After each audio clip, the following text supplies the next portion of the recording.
क्या आप भी जानना चाहते हैं कि मैंने ईद के तीनों दिनों में कितने लाख की सेल की? इस ईद के 3 दिनों में मैंने कितने लाखों में सेल की और कितने लाख की परचेज की, बताता हूँ इस वीडियो में। और ये भी बताता हूँ कि हमारी बेकरी को सील क्यों कर दिया गया था, जबकि हमारा कोई कसूर ही नहीं था। अच्छा, तो पहले इसी टॉपिक पर बात करते हैं कि हमारी बेकरी को सील क्यों किया था। अब ईद से 3 दिन पहले जब हम रात के टाइम अपनी दुकान बंद करके गए, फिर सुबह अगर जैसे ही मैं ताले खोलने लगा तो मैंने देखा ऊपर टेप लगी हुई है और ऊपर ये नोटिस दिया हुआ था कि कॉर्पोरेशन की तरफ से आपकी बेकरी सील कर दी गई है। फिर जब हमने कॉर्पोरेशन वालों के ऑफिस में जाकर उनसे बात की तो फिर वो कहने लगे कि हमारा लड़का बाय मिस्टेक आपकी बेकरी को सील कर गया था। फिर एक दिन के लिए तो हमने छुट्टी की और अगले दिन अपनी बेकरी को सुबह सुबह ही ओपन कर लिया और ईद के लिए तैयारियां शुरू कर दी। हर तरफ से सफाइयां करनी शुरू कर दी। लड़कों ने सारे रैक्स में माल लगाना शुरू कर दिया, सारे रैक्स को भर दिया और तमाम काउंटर्स में बच्चों वाली चीजें भी लगा दी, क्योंकि ईद पर बच्चों वाली चीजें बहुत ज्यादा सेल होती हैं। ईद के पहले दिन बहुत ही ज्यादा अच्छा काम रहा, हमारी हर चीज सेल हुई, लेकिन सबसे ज्यादा कोल्ड ड्रिंक सेल हुई, क्योंकि तमाम लोगों ने गोश्त खाना था और गोश्त लोगों को बोतल के बगैर हजम ही नहीं होता। इसलिए पहले दिन हमारी दुकान की बोतलें बहुत ज्यादा सेल हुई और हमने तो कोल्ड ड्रिंक्स पर ऑफर भी लगाई हुई थी कि 1.5 लीटर की बोतल 150 रुपए की, इसलिए लोग हमसे बोतलों के पैट्स लेके जा रहे थे। अब जो कि हम कोल्ड ड्रिंक्स के पैट्स सेल कर रहे हैं, यानी कि हम कोक स्प्राइट का माल बहुत ज्यादा सेल कर रहे हैं, इसलिए ईद से 2 दिन पहले कोका कोला कंपनी वालों ने मुझे फोन किया और अपने ऑफिस में बुलाया। जब मैं इनके ऑफिस गया तो इन्होंने मुझे बताया कि भाई आपकी वीकली और मंथली सेल बहुत ही अच्छी जा रही है, यानी कि आप एक मंथ में तकरीबन 300 से ज्यादा पैट सेल कर रहे हैं और आपके पास सिर्फ एक ही फ्रीजर है। फिर इन्होंने मुझे कहा कि ईद पर आपका एक फ्रीजर से गुजारा बिल्कुल नहीं होगा, कस्टमर को बोतलें ठंडी चाहिए होती हैं। फिर मैंने इन्हें कहा क्यों ना आप फिर मुझे एक नया फ्रीजर ही दे दें,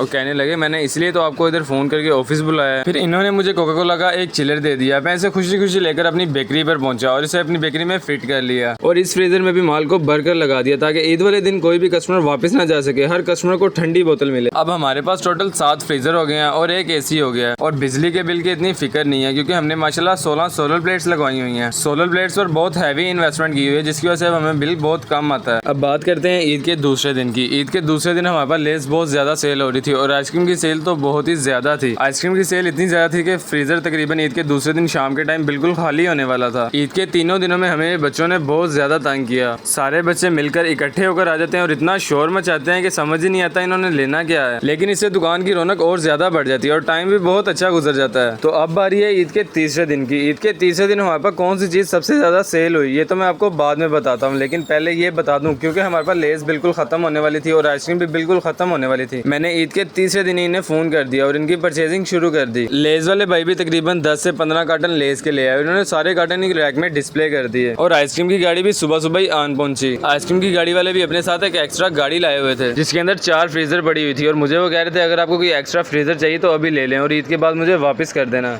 लेकिन मैंने उन्हें कहा नहीं भाई, मेरे पास पहले ही आइसक्रीम के 3 फ्रीजर पड़े हुए, मैं एक्स्ट्रा फ्रीजर लेकर क्या करूंगा। फिर इन्होंने मुझे तकरीबन 50,000 की आइसक्रीम का स्टॉक उतारा और इनके पास फीस्ट आइसक्रीम बिल्कुल शॉर्ट थी। इस ईद पर हमने सिर्फ फीस्ट के 2 या 3 डब्बे सेल किए, इसके अलावा हमें फीस्ट आइसक्रीम मिली नहीं, कंपनी के पास थी ही नहीं। वाल्स कंपनी वाले मुझे आज कह रहे थे कि हमने तमाम दुकानों पर सप्लाई दिया और किसी को उनका एक्स्ट्रा डिस्काउंट नहीं दिया, क्योंकि ईद के दिन चल रहे हैं, ईद का तीसरा दिन है, तो गाड़ी वाले अपनी दिहाड़ी लगाना चाह रहे थे, मुझे एक्स्ट्रा डिस्काउंट नहीं दे रहे थे। फिर मैंने इन्हें कहा कि मैं आपकी कंप्लेन कर दूंगा अगर मुझे आपने मेरा फिक्स एक्स्ट्रा डिस्काउंट ना दिया तो। ये बात सुनकर फिर इन्होंने मुझे 50,000 के बिल पर 7% का मेरा फिक्स डिस्काउंट उसी टाइम लेस कर दिया। अब बात करते हैं ईद के तीसरे दिन की सेल की, कि ईद के तीसरे दिन सबसे ज्यादा कौन सी आइटम सेल हुई। हमारे यहाँ तो ईद का जो थर्ड डे होता है वो होता है ससुराल डे, यानी कि हर नया पुराना जोड़ा अपने ससुराल जाता है और ईद का तीसरा दिन सेलिब्रेट करता है। तो ईद के तीसरे दिन लोग अपने अपने घरों से बाय नहीं कर रहे थे, यानी कि सैर पर जा रहे थे, एक दूसरे के घरों में जा रहे थे। तो हमारी ज्यादा सेल होने वाली आइटम थी मिठाई और केक। ईद के तीसरे दिन हमने फ्रेश क्रीम केक सबसे ज्यादा सेल की और उससे ज्यादा मिठाई सेल की। ईद के तीसरे दिन केक्स की सेल हमारे पास इतनी ज्यादा थी कि हमने कोका कोला वाली फ्रीजर को खाली कर दिया, इसमें से कोक की बोतलें बाहर निकाल दी और इसके अंदर भी केक्स को डिस्प्ले कर दिया ताकि केक्स का भी कोई भी कस्टमर वापस ना जाए। अब ईद के तीनों दिन लोग गोश्त खा खाकर बहुत ज्यादा उकता चुके थे, तो ईद के चौथे दिन बिल्कुल सुबह सुबह मैंने जैसी दुकान ओपन की, बनीज ब्रेड की गाड़ी वाले उस्मान भाई आ गए और इन्होंने मुझे इतना ज्यादा स्ट्रोक दिया, मीन्स के इतनी ज्यादा ब्रेड उतारनी शुरू कर दी, इतने ज्यादा बंद दे दिए। तो मैंने पूछा था कि भाई यार क्या आप 2-3 दिनों की छुट्टियों के लिए जा रहे हैं, ये तो ब्रेड 2-3 दिनों में एक्सपायर हो जाएंगी। तो उस्मान भाई मुझे कहने लगे अरे हारून भाई रुको जरा, सब्र करो, आगे आगे देखो होता क्या है। और फिर ठीक 2 या 3 घंटों बाद वैसा ही हुआ जैसा कि उस्मान भाई ने मुझे बताया था कि सारी ब्रेड्स बिल्कुल खत्म होगी। मैंने दोबारा उस्मान भाई को फोन किया, मैंने कहा अगर आप अभी भी मार्केट में हैं तो मुझे ब्रेड्स और बन दोबारा देकर जाएं। फिर उस्मान भाई दोबारा मेरे पास वापस आए, उन्होंने मुझे सिर्फ बन दी और कहने लगे भाई ब्रेड्स तो बिल्कुल ख़त्म हो गई हैं, सारी मार्केट्स में ब्रेड ही बिक रही है। अब मैंने आपको परचेजिंग का भी बता दिया कि मैंने ईद के तीसरे दिन सिर्फ लेज़ और वाल्स की आइसक्रीम को परचेज़ किया, और अपनी टोटल सेल का भी बता दिया कि मैंने पहले दिन सबसे ज़्यादा चीज़ कौन सी सेल की, और दूसरे दिन कौन सी सेल की, और तीसरे दिन सेल होने वाली सबसे ज़्यादा चीज़ कौन सी थी। अब मेरी ईद तो अल्हम्दुलिल्लाह बेकरी पर भी बहुत अच्छी गुजरी है। अब आप मुझे कमेंट में बताएं कि आपकी ईद कैसी गुजरी है, आपने ईद पर कौन कौन से जानवर को कुर्बान किया और कौन कौन सी जगहों पर सैर की। अगर आपको मेरी ये वीडियो वाकई सच में अच्छी लगी है तो अभी इसे लाइक कर दें, और अगर आप चाहते हैं कि मैं कहीं घूम ना हो जाऊँ, यानी कि मेरी वीडियो आप दोबारा भी देखो, तो मेरे इस चैनल को सब्सक्राइब कर लो और बेल आइकन का बटन लाजमी प्रेस कर लो। और तब तक के लिए अल्लाह हाफिज़।